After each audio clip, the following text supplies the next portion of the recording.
Hi, I'm Cedrick Fulton, author of the upcoming book Leadership Under Pressure. Welcome back to my multi-part series on relational intelligence in turbulent times.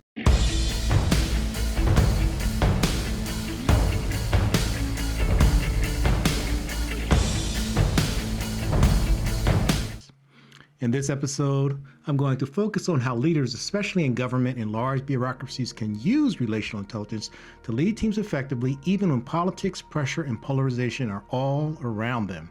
If you're working in today's environment, maybe under a new administration, under constant change, this message is for you because even when the politics shift, the people still have to show up and work together. Relational intelligence isn't just about being nice. It's about the awareness, discernment, and intentionality to read people, understand environments, and make choices that protect relationships and advance the mission.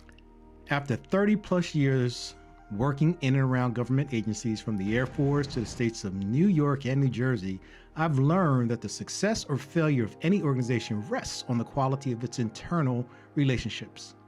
When politics become turbulent, technical skill alone won't save a leader. It's the ability to recognize patterns, navigate power dynamics, and understand culture that separate those who survive from those who lead with integrity. Let's frame this conversation. Over the years, I've looked to a 5-step framework for applying relational intelligence to drive cultural change. First, recognition, seeing what's really happening in relationships and culture. 2, evaluation, understanding what those patterns mean. 3, alignment, connecting relational goals to organizational objectives. 4, execution, implementing change through relationships, not force. 5, measurement, tracking progress through outcomes and behavior shifts. Today we'll focus on recognition because that's where every transformation begins. Recognition starts with developing 4 key awareness skills. Relationship pattern awareness could occur when we consider who clusters with whom, who collaborates easily with others, and who's isolated. For example, when I was at the Port Authority of New York and Jersey, attending an all-hands meeting, it was commonplace for facility manager staff to sit with other facility staff, finance with finance, law enforcement with law enforcement, etc. These clusters weren't bad, they were signals of relationship patterns. As a leader, I learned to find a way to align myself with those clusters to improve collaboration, thereby creating mixed working groups and encouraging cross-functional dialogue. Second, recognize the power dynamics around you. That means having an awareness and understanding of the formal and informal influences. Think about the mid-level manager who might have more sway than a senior manager because everyone trusts their judgment. Power is fluid. Leaders must learn to map influence, not just titles. That awareness helps you engage informal leaders early and avoid resistance later. Next, you have to consider the culture. Few things are as core to an organization as the culture.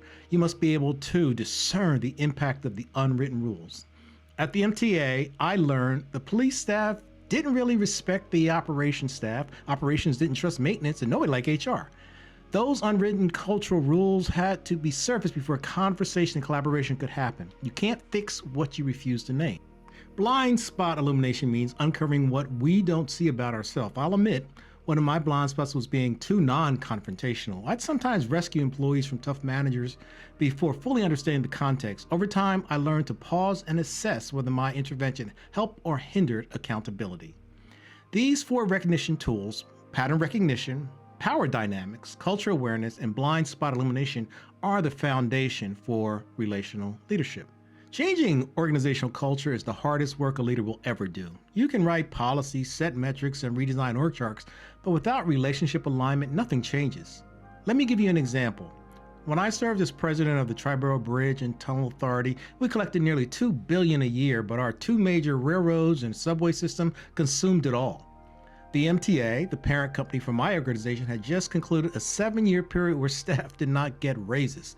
People were afraid they would lose their jobs and morale was extremely low. Moreover, every department had its own tribal mindset and distress levels were extremely high.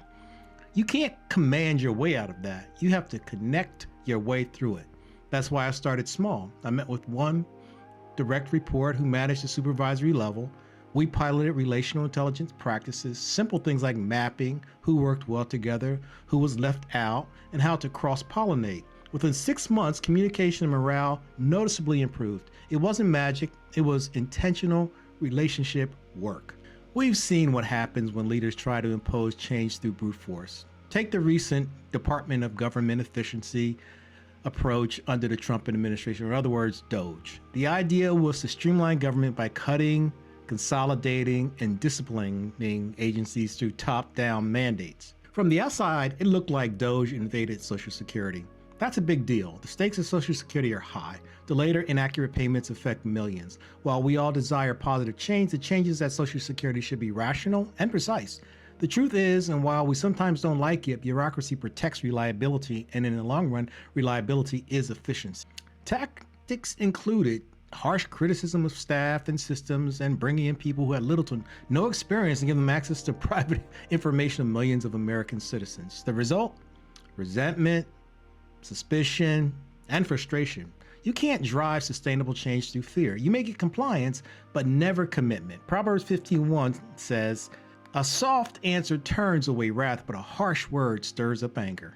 Relational intelligence offers an alternative, one that builds trust, fosters alignment, and creates lasting change even in polarized environments. My experience in different government organizations with similar but different mission gives me a unique perspective on the challenges you can face navigating for survival, much less success. When I was a young man in the United States Air Force, mission safety and national defense formed the rallying cry of the organization.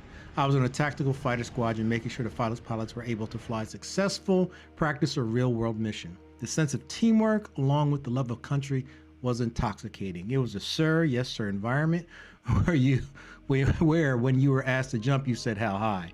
At the end of my Air Force career, I retrained into what was called a civilian sector job, procurement. After I got out of the Air Force, I joined the New Jersey Division of Building and Construction. I was hired by a senior executive who was an Air Force veteran. He told me he hired me because he knew how I was trained and he wanted me to help him build his team. But what a challenge that was. You see, the New Jersey Division of Building and Construction was not the United States Air Force. The cultures could not have been more different. There was none of what I found in the military. No one was saying, sir, yes, sir. There was not a sense of teamwork nor a unified mission. I'm not saying all of that was necessary. Makes sense, right? I mean, the sense of camaraderie and joint commitment to national defense tend to be unique to uniformed services. I get it. I say all this with a chuckle because, of course, it's not the same, nor should it be. When a mentor who happened to be a senior executive left the New Jersey Division of Building and Construction for a bigger job, he took me with him and I landed at the New York City School Construction Authority. It was a tremendous promotional opportunity. I was an early hire, number 37 to be exact. The SCA ended up being a blend of three distinct cultures: Army Corps of Engineers, New York State Dormitory Authority, and New York City Board of Education. The blend was more like a collision.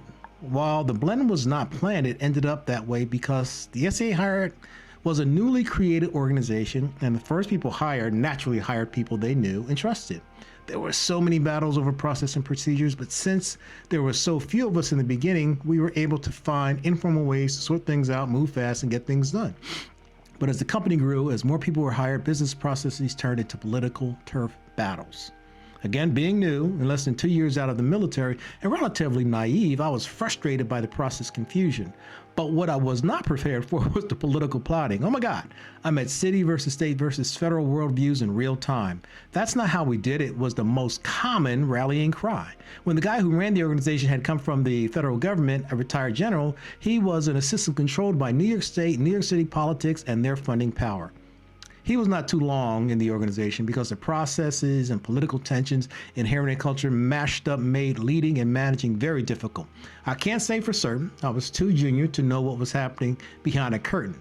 From an organizational development perspective, I would be hard-pressed to think people gave much thought to the concept of relational intelligence and the creation of New York City School Construction Authority.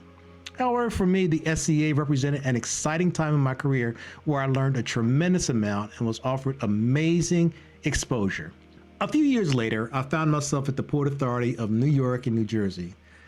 As state-level government agencies go, the Port Authority was considered among the nation's top agencies. The PA was created in 1921 by an act of U.S. Congress to deal with the cargo transportation issues between New York and New Jersey. By its very definition, the PA is a political arrangement. Multimodal transportation operations merged with real estate deals is the Port Authority's stock and trade. More importantly, because of its user fees via tolls, airport fees, and rents, the PA is self-supporting, meaning it was not reliant on outside funding.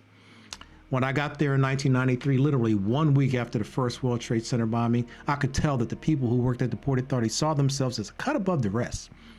From a Port Authority employee's point of view, The 1993 attack on the towers was a direct attack on the Port Authority staff. People took it personal. No matter the job, everyone was committed to doing their part to get everything back to normal at the Port Authority. There was a phrase I learned at the Port Authority that I think sizes up a culture at the time. People would say that the Port Authority was a quasi-governmental organization, part government, part private sector. Port Authority people took great pride in the idea that they were not your typical government workers. And to tell the truth, that thinking of being a cut above helps the authority to do many things. After all, you don't go as far as your dream, you go as far as your team. Because of the opportunities I've been afforded, I've been able to work with some very talented professionals in a lot of different governmental organizations. Each one of those agencies has its share of highly talented people, but I would be hard pressed to point to any agency that creates the idea of cachet where its employees think that they are cut above the rest. The sense of pride was a cultural superpower despite the challenges the organization experienced due to the creeping effects of polarizing partisan politics. Next, I found myself as the president of the Tri-Belt Bridge and Tunnel Authority, which was a part of the Metropolitan Transportation Authority, which is the largest transit system in the United States. Unfortunately, the MTA is constantly plagued by financial strain. Honestly, I was blown away by the idea that I would be president of the largest bridge and tunnel system in the country. I thought I would finally have a chance to unleash all of these wonderful concepts about leadership I had amassed over my many years in government. On its face, it was a wonderful idea. When I got there, I felt like I had hit a brick wall. One of the first things I confronted when I arrived at the MTA is that they were broke. In bridges and tunnels, I ran an agency that collected close to $2 billion a year in toll revenue for the MTA. However, two major railroads and the New York City subway system consumed all of the agency's revenue and then some. Routinely, the agency was not able to pay for maintenance, much less provide capital funding for system replacement or new capacity. As soon as I arrived at the agency, they were declaring yet again another financial crisis was on the horizon. But I found the culture at the MTA was not too dissimilar from what I experienced at the School Construction Authority. More specifically, the MTA is made up of Metro North Railroad, Long Island Railroad, the New York City Subway System, Tri-Belt Bridge and Tunnel Authority, New York City Bus, and the Staten Island Railroad System. At one time or another, each one of these organizations were separate and distinct, and with the exception of TBTA, my former agency, none of them made any money. All of the funding is derived from state, city, or other taxes or levies associated with New York City operations. And one thing I've learned about these financial schemes is that they are not at all stable. More accurately, they are very much subject to the ups and downs of the economy. From a money, experience, status, and expertise perspective, taking the president job represented a dream come true. However, it was like working in a prison when it came to moving the hearts and minds of people. I want to be clear, I work with so many talented professionals at the MTA, I considered it an honor. However, money was so tight, and as a result, I found a cultural environment consumed with silos, fear, and short-term thinking. In that kind of environment, the only way forward was relational. Small wins, transparency, and trust building. Very tough treading. If you're a leader trying to introduce relational intelligence into your team culture, here are some techniques you can start using tomorrow. Map relationship patterns, where you consider who clusters together, who collaborates well, who's isolated, and who's trusted. Create a power map to identify how people react to bosses with formal titles and with informal influencers. From a cultural perspective, try to understand what people believe gets rewarded and what's considered taboo. Don't forget, shine light on blind spots by using anonymous feedback or peer coaching to help people unsurface unseen habits. Coach managers to get them focused on the fact that relationships are the true infrastructure of performance. Relational intelligence isn't soft, it's strategic. It's how you lead under pressure without losing your integrity or your people. For the record, there is a bottom line reason, a financial and business performance reason to care about relational intelligence. Harvard Business Review, Daniels, Goldman, and Forbes have all documented that emotional and relational intelligence correlate strongly with performance, retention, and innovation.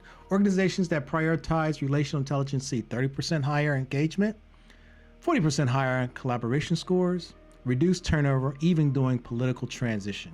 In today's polarized government climate, with people losing jobs, facing ideological divides, or being attacked for doing their jobs, relational intelligence is survival. It's how we stay human while serving the mission.